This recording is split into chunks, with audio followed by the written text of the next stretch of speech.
Two issues, చాలా important issues. రీసెంట్గా ఇండియాకి పాకిస్తాన్కి జరుగుతున్న గొడవ మనందరికీ తెలిసిందే.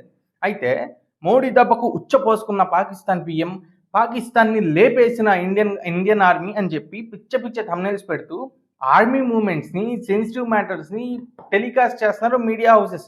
మినిస్ట్రీ ఆఫ్ కమ్యూనికేషన్ క్లియర్గా గైడ్ లైన్స్ ఇచ్చే వరకు ఏది పబ్లిష్ చేయాలో ఏది పబ్లిష్ చేయకూడదో తెలియని చెత్త పరిస్థితిలో ఇండియన్ మీడియా కానీ కాంటెంట్ క్రియేటర్స్ కానీ ఉన్నారు.